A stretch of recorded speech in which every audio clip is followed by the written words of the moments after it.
Assalamualaikum warahmatullahi wabarakatuh. Perkenalkan, nama saya Azmiana Harunisa dari kelas 10F, nomor presensi 6. Di sini saya akan mempresentasikan bagian saya mengenai Kerajaan Kutai. Nah, yang pertama adalah pengertian dari Kerajaan Kutai itu sendiri. Kerajaan Kutai Martapura adalah kerajaan bercorak Hindu di Nusantara yang memiliki bukti sejarah tertua berupa prasasti Yupa. Kerajaan ini berdiri sekitar abad ke-4 Masehi. Nah, nama Kutai diberikan oleh para ahli mengambil dari nama tempat ditemukannya prasasti yang menunjukkan eksistensi kerajaan tersebut. Informasi nama Martapura diperoleh dari kitab Salasilah Raja Dalam Negeri Kutai Kertanegara yang menceritakan tentang pasukan kerajaan Kutai Kertanegara dari Kutai Lama menyerang ibu kota kerajaan ini. Oke, berikutnya adalah materi yang akan kita bahas dalam presentasi ini. Yang pertama adalah latar belakang, yang kedua adalah masa kejayaan, yang ketiga fase kemunduran, dan yang keempat adalah bukti prasasti.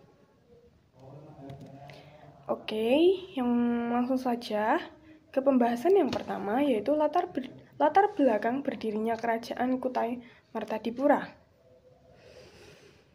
Kerajaan Martadipura terletak di Sungai Mahakam di Muara Kaman, Kutai, tepatnya di Provinsi Kalimantan Timur, yang merupakan kerajaan Hindu tertua yang berdiri sekitar abad ke-4 Masehi. Raja pertamanya yaitu Kudungga, lalu diteruskan oleh putranya yang bernama Asmawarman. Asmawarman memiliki 3 anak yang diturunkan kepada salah satu putranya yang bernama Mulawarman. Awalnya kerajaan Kutai adalah kelompok suku masyarakat, tetapi kedatangan ajaran agama Hindu membuat sistem pemerintahan menjadi berubah. Pengaruh datangnya India yang masuk ke kelompok masyarakat Kutai dibuktikan pada prasasti Yupa. Tiang tersebut dikeluarkan oleh Mulawarman dengan huruf Palawa bahasa Sanskerta. Yupa ini digunakan sebagai pengikat hewan kurban yang merupakan persembahan kepada dewa. Selanjutnya kita akan membahas masa kejayaan. Kerajaan Kutai mencapai puncak kejayaan pada masa pemerintahan Raja Mulawarman, yaitu raja ketiga dari Kutai Martadipura. Seperti yang tertulis di huruf Palawa. Terlihat dari dalam upacara-upacara persembahan kepada dewa yang pernah dilakukannya, contohnya melakukan upacara pengorbanan emas, mengadakan upacara persembahan 20.000 ekor sapi kepada para brahmana yang berada di Waprakejvara atau tempat suci, upacara Fratyastoma sebagai keturunan Asmawarman, di mana upacara tersebut adalah penyucian diri untuk masuk ke kasta kesatria. Masa kekerajaan pada pemerintahan Mulawarman ini juga ditandai dengan kondisi ekonomi kerajaan yang berkembang pesat.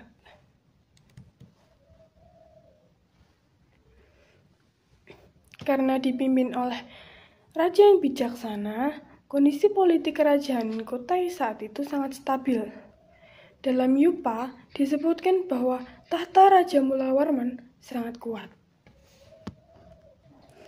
Raja Mulawarman juga mendorong banyaknya kaum terdidik yang menguasai bahasa Sanskerta dan huruf Palawa atau biasa disebut dengan golongan Brahmana dan Ksatria.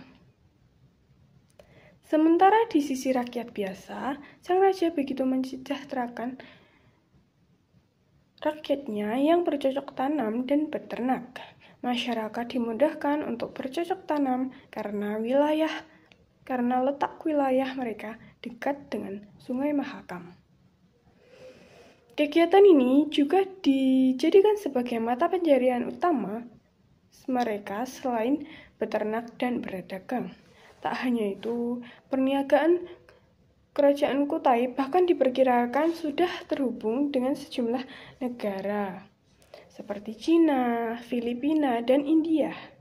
Raja Mulawarman menetapkan upeti bagi pedagang luar yang ingin bertransaksi di wilayah Kutai, sehingga kerajaan ini juga memperoleh pemasukan lain dari pajak. Selanjutnya adalah fase kemunduran. Awal terjadinya pergeseran politik di Jawa menyebabkan keruntuhan kerajaan Kutai. Para perantau yang berasal dari Jawa mengarungi lautan dan tiba di daerah ini. Yang karena tiba di daerah kekuasaan kerajaan Kutai Martadipura, pecahlah pertempuran antara kerajaan Kutai Martadipura dan kerajaan Kutai Kertanegara. Pertempuran ini berakhir dengan ditaklukkannya kerajaan Kutai Martadipura oleh kerajaan Kutai Kertanegara yang pada saat itu diperintah oleh Raja Pangeran Sinom Panji Mendopo. Keruntuhan kerajaan Kutai membuat seluruh wilayah kekuasaannya jatuh ke tangan penguasa kerajaan Kutai Kertanegara. Hal ini menimbulkan perubahan nama kerajaan menjadi Kerajaan Kutai Kertanegara ing Martadipura. Kerajaan Kutai Martadipura pada akhirnya runtuh setelah ditaklukkannya oleh kerajaan Kutai Kertanegara yang memeluk Islam. Pada tahun 1635, raja terakhir kerajaan Kutai yang bernama Maharaja Dharmasetia gugur di tangan Pangeran Sinom Panji Mendopo dari Kesultanan Kutai.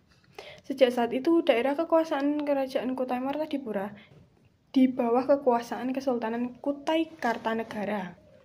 Selanjutnya adalah bukti peninggalan. Yang pertama, peninggalan kerajaan Kutai yang penting dan tersohor adalah 7 buah prasasti upa yang bertulis dengan huruf Pallawa dalam bahasa Sanskerta. Prasasti ini banyak memberikan cerita tentang sejarah kekuasaan dari keluarga kerajaan Kutai. Yupa sendiri merupakan tugu batu dengan tinggi sekitar 1 meter yang tertanam di atas tanah. Yang kedua adalah kura-kura emas.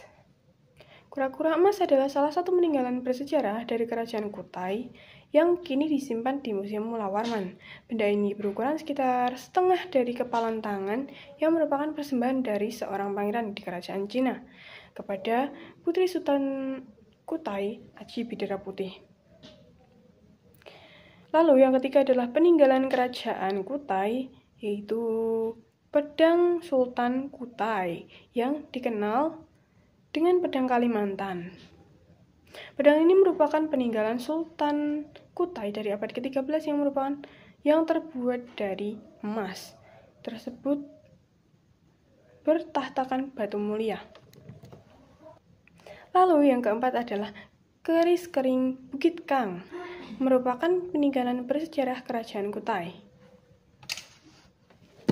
Keris kering Bukit Kang digunakan oleh Permaisuri Aji Putri Karang Melenu yang menjadi permaisuri Raja Kutai pertama. Yang kelima adalah kalung jiwa. Kalung jiwa adalah kalung yang berasal dari masa pemerintahan Sultan Aji Muhammad Sulaiman. Kalung ini ditemukan oleh penduduk setempat di sekitar Danau Lipan, Muara Kaman pada tahun 1890. Ketopang Suta. Yang keenam adalah ketopang Sultan. Ketopang Sultan adalah mahkota raja dari kerajaan Kutai yang terbuat dari emas dan memiliki berat 1,9 kilo. Saat ini, mahkota tersebut masih disimpan dengan baik di Museum Nasional Jakarta. Ketopang Sultan ditemukan sekitar tahun 1890 di daerah Muara Kaman, Kutai Kartanegara. Nah, pembahasan kita Dari 4 materi yang sudah saya sampaikan, sudah selesai. Selanjutnya ini adalah daftar pustaka yang saya ambil dari artikel-artikel yang saya baca. Terima kasih sudah mendengarkan penjelasan yang sudah saya sampaikan. Bila ada kurangnya mohon maaf. Saya tutup. Wassalamualaikum warahmatullahi wabarakatuh.